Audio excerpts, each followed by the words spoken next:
Sir మీరు ఇప్పుడు temples మీద మొన్న చెప్పింది కూడా విన్నాను నేను. కానీ నేను ఒక దగ్గర చదివింది ఇది నిజమా సార్? ఇప్పుడు టెంపుల్స్‌లో 3 స్టైల్స్ ఉంటాయా? నగారా స్టైల్ అని లేదంటే అవన్నీ నిర్మాణ వేసర స్టైల్ టెంపుల్ అని. అవన్నీ నిర్మాణ విధానాలు. ఏంటి సార్ అంటే అంటే అట్ట కాదు ప్రతి టెంపుల్ ఒకటే గుర్తుపెట్టుకో, ఆగమం ప్రకారమే నిర్మాణం జరుగుద్ది. అంటే ఆ స్ట్రక్చర్ ఇలా ఉండాలి, అక్కడ పూజలు ఇలా జరగాలి, విగ్రహం ఇలా ఉండాలి, ఇంత ఇంత ఎత్తు విగ్రహం ఉండాలి, ఆ విగ్రహానికి కూడా చేతులు ఇన్ని చేతులు ఉండాలి, ముఖం ఎంత ఉండాలి, పాదాలు ఇట్లుండాలి, ఇవన్నీ ఉంటాయి. సిట్టింగ్ పోస్చర్ ఇట్లుండాలి, ఇవన్నీ ఉంటాయి. కానీ ఆలయ నిర్మాణ కళ ఏదైతే ఉంటుందో బేస్ మాత్రం ఒకటే ఉంటుంది. అర్థమైందా? నిర్మాణ కళలో అనేక రకాల ప్రక్రియలు ఉన్నాయి. నువ్వు చెప్పినటువంటి ఇవన్నీ ఇప్పుడు గ్రీకులు భారతదేశానికి వచ్చిన దీని తర్వాత వాళ్ళ స్టైల్ ఆఫ్ స్కల్ప్చరు మన స్టైల్ ఆఫ్ స్కల్ప్చరు రెండు మిక్స్ అయ్యి మిక్స్డ్ కల్చర్ వచ్చింది. ఇప్పుడు ఒక విగ్రహాన్ని నువ్వు చెక్కుతున్నావు, భారతీయులు ఒక రకంగా చెక్కేవాళ్ళు.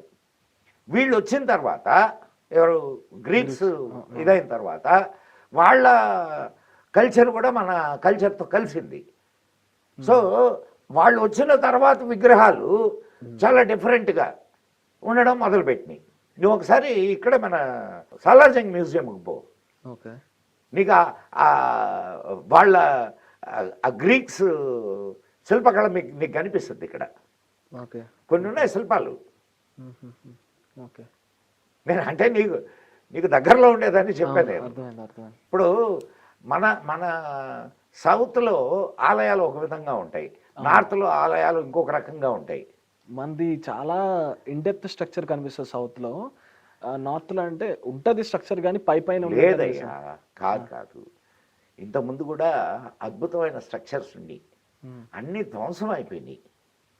ఇప్పుడు నువ్వు ఎందుకు నువ్వు ఒక పని చేయి, కాశీ ఉంది కదా, కాశీ విశ్వేశ్వరాలయం ధ్వంసం అయింది, ధ్వంసం చేశారు.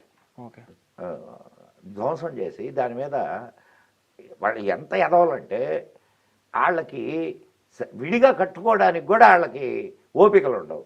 మన సొమ్ము దోచుకొని మన సొమ్ము మీదనే కట్టుకోవాలా. ఆ ఆలయం గోడల మీదనే కట్టారు. ఇది వాళ్ళు మసీదు నిర్మించుకున్నారు. ఆ ఆలయ గోడల నిర్మాణం చూడు, నీకు ఫోటోలు కనిపిస్తాయి గూగుల్లో కొడితే, గోల్డ్ చూస్తే నీకు మన సౌత్ ఇండియన్ నిర్మాణమే కనిపిస్తుంది. అండ్ ఇప్పుడు సోమనాథ్ దేవాలయం, నువ్వు సోమనాథ్కి వెళ్తే ఇప్పుడు ఉన్నటువంటి స్ట్రక్చర్ వేరు.